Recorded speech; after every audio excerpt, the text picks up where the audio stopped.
नमस्कार विद्यार्थी मित्रांनो, स्वागत आहे तुम्हा सर्वांचं प्रिपेरिंग ब्राईट स्टडी या आपल्या एज्युकेशनल यूट्यूब चॅनलमध्ये।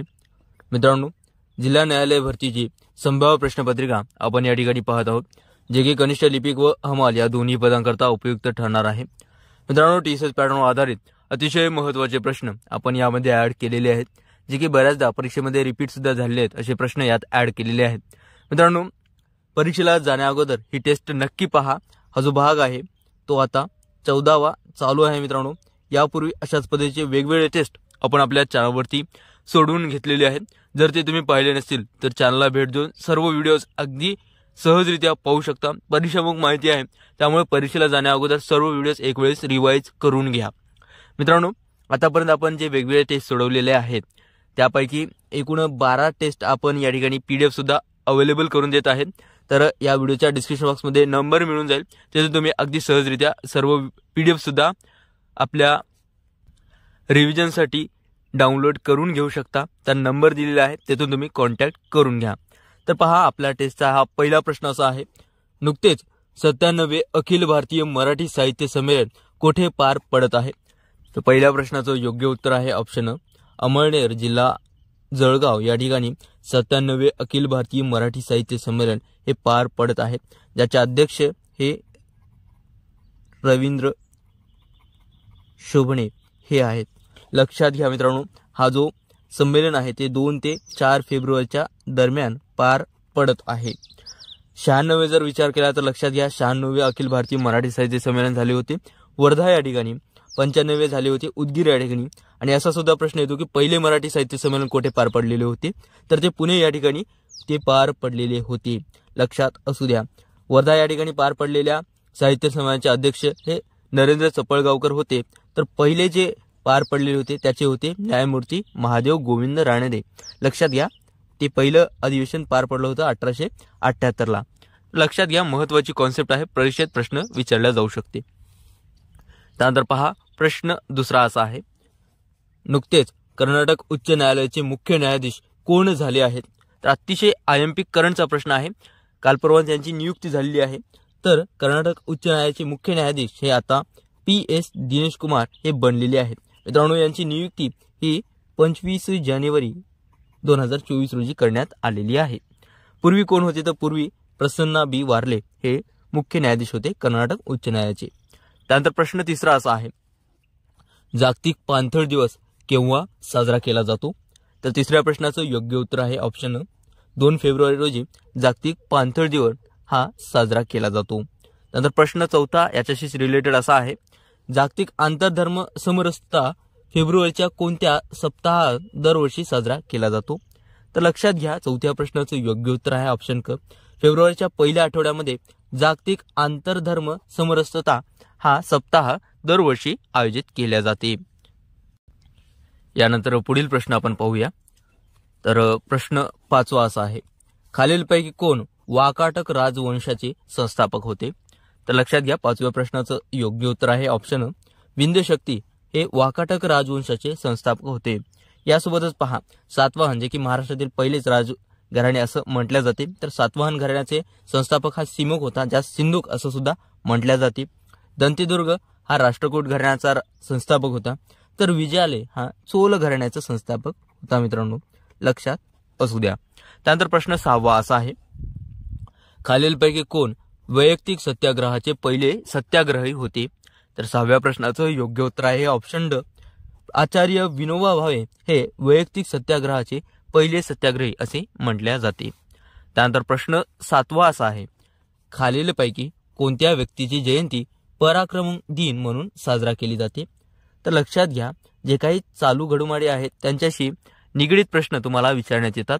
तर लक्षात घ्या, पराक्रम दिन हा नेताजी सुभाषचंद्र बोस यांचा जन्मदिन हा पराक्रम दिन म्हणून साजरा केला जातो। लक्षात घ्या मित्रांनो, त्यांचा जन्म झाला होता 23 जानेवारी 1897ला। लक्षात घ्या, करंटचा प्रश्न आहे 23 जानेवारी, तर त्यामुळे नेताजी सुभाषचंद्र बोस यांच्यावरती प्रश्न विचारला जाऊ शकते। त्यांचा जन्म हा कटकमध्ये झाला होता, जे की बंगालमध्ये आहे। लक्षात घ्या। त्यानंतर प्रश्न 8वा आपला असा आहे, मुंबईत 1849 मध्ये परमहंस सभेची स्थापना कोणी केली होती? तर मुंबईमध्ये परमहंस सभेची स्थापना हे दादोबा पांडुरंग तरखडकर यांनी केलेली होती. नोट डाऊन करा मित्रांनो. 31 जुलै 1849 या संस्थेची स्थापना झाली होती, ज्याचे अध्यक्ष हे राम बाळकृष्ण जयकर हे होते मित्रांनो. ठीक आहे, लक्षात असू द्या. त्यानंतर आपण पुढील प्रश्न पाहूया. प्रश्न क्रमांक 9. खालीलपैकी कोणी अकबरनामा म्हणजेच NA अकबरी लिहिला होता? तर लक्षात घ्या, 9व्या प्रश्नाचं योग्य उत्तर आहे ऑप्शन अ. अबुल फजल यांनी अकबरनामा म्हणजेच NA अकबरी हा ग्रंथ लिहिलेला होता. त्यानंतर पुढील प्रश्न पाहूया. प्रश्न 10वा असा आहे मित्रांनो, बटाट्याची चाळ या मराठी पुस्तकाचे लेखक कोण आहेत? अतिशय सोपा परंतु हमखास रिपीट झालेला हा प्रश्न. तर बटाट्याची चाळ हे पुस्तक मित्रांनो लक्षात असू द्या, पु ल देशपांडे यांनी लिहिलेले आहे. देशपांडे यांचे विविध लिखाण आहेत, ज्यामध्ये गाठोड, ती फुलराणी,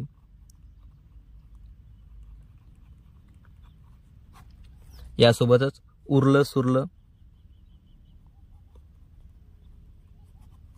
तसेच खिल्ली या व्यतिरिक्त सुद्धा विविध त्यांचे लिखाण आहे, परंतु यावरतीच चान्सेस जास्त आहे की प्रश्न विचारला जाईल. ठीक आहे. त्यानंतर पहा मित्रांनो, यामध्येच एक महत्त्वाची व्यक्ती आहे NS इनामदार, ज्यांचे राऊ हे पुस्तक आहे. मी विविध पुस्तकांचे आपण वेगवेगळे चर्चा आपण केलेली आहेत, तर मागची टेस्ट तुम्ही पाहून घ्या, तिथून तुमचा रिव्हिजन होऊन जाईल. त्यानंतर प्रश्न 11वा असा आहे, बेरीबरी मुख्यतः डॅशच्या कमतरतेमुळे होते? तर 11व्या प्रश्नाचं योग्य उत्तर आहे ऑप्शन ब.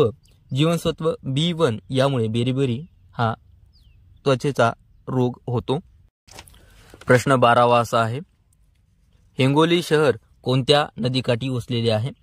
तर लक्षात घ्या, 12व्या प्रश्नाचं योग्य उत्तर आहे ऑप्शन अ. कयाधू नदीकाठी हिंगोली शहर हे वसलेले आहे. यासोबतच पहा, सीना नदीकाठी अहमदनगर, नाग नदीकाठी नागपूर, पांझरा या नदीकाठी धुळे हे प्रमुख शहर वसलेले आहेत. त्यानंतर प्रश्न 13वा आपला असा आहे, राधानगरी धरणाच्या जलाशयाचे नाव काय आहे? तर 13व्या प्रश्नाचं योग्य उत्तर आहे ऑप्शन ब. राधानगरी धरणाच्या जलाशयाचे नाव हे लक्ष्मीसागर असं आहे. यासोबतच पहा, वसंतसागर हे चांदोली धरणावर आहे, चांदोली. मोडक सागर जे जलाशय आहे ते वैतरणा या धरणावर आहे, आणि यशवंत सागरचा विचार केला तर उजनी धरणावर. अशा पद्धतीने विविध जलाशय आहेत, लक्षात असू द्या. त्यानंतर प्रश्न 14वा आपला असा आहे, गुरु शिखर कोणत्या पर्वतरांगेत स्थित आहे? तर लक्षात घ्या, 14व्या प्रश्नाचं योग्य उत्तर आहे ऑप्शन ड. अरवली पर्वतरांगेमध्ये गुरु शिखर स्थित आहे मित्रांनो, लक्षात असू द्या. यासोबतच पहा, तर मित्रांनो धूपगड शिखर हे सातपुडा पर्वतरांगेमध्ये, नंदादेवी शिखर हे मित्रांनो कुमायूं हिमालयाच्या रांगेमध्ये येते, कांचनगंगा शिखर हे नेपाळी हिमालयामध्ये येते.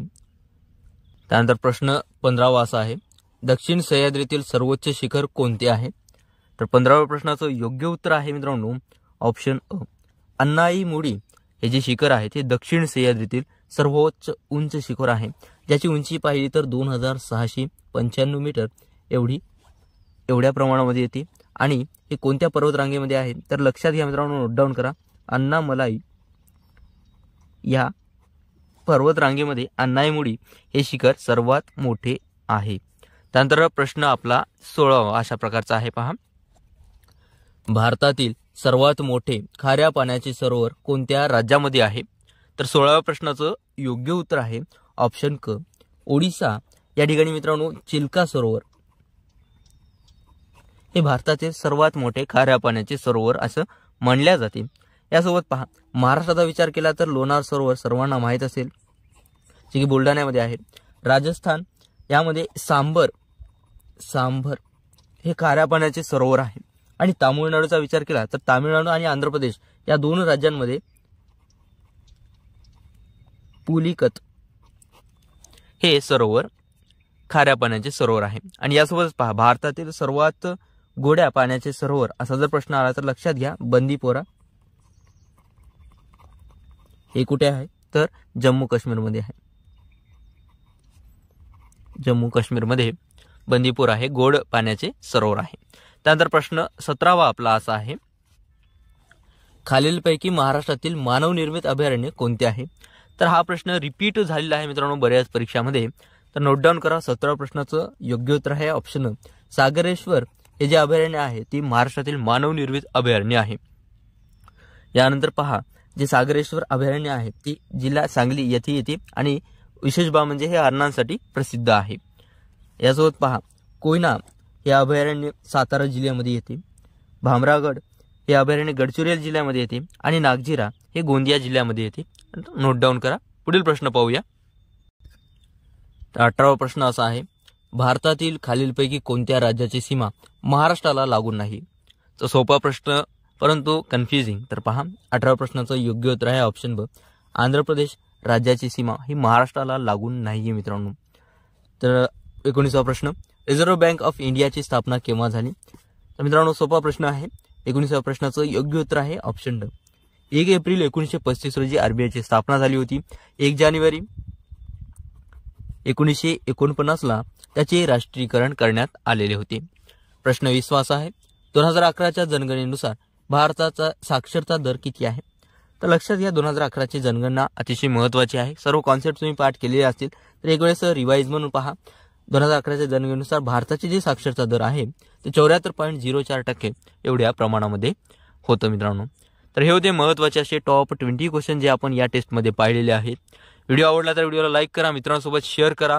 रिव्हिजन झालं नसेल तर चॅनलला भेट देऊन सर्व टेस्ट अगदी मोफतरित्या पाहून घ्या. आणि जर PDF हवे असतील तर खाली दिलेल्या नंबरवरती कॉन्टॅक्ट करू शकता मित्रांनो. फोनपे करू शकता किंवा गुगल पे करू शकता. एका टेस्टसाठी केवळ ₹1 असं आपण शुल्क आकारत आहोत. टेलिग्राम ग्रुप जॉईन व्हा. सर्व वेळोवेळी स्टडी मटेरियल तेथे आपण उपलब्ध करून दिलेले आहेत, तेथून तुम्ही सर्व माहिती पाहू शकता. तर मित्रांनो भेटूया अशाच प्रकारच्या पुढील इन्फॉर्मेटिव्ह व्हिडिओसोबत. पाहत राहा आपलं आवडतं YouTube चॅनल. धन्यवाद.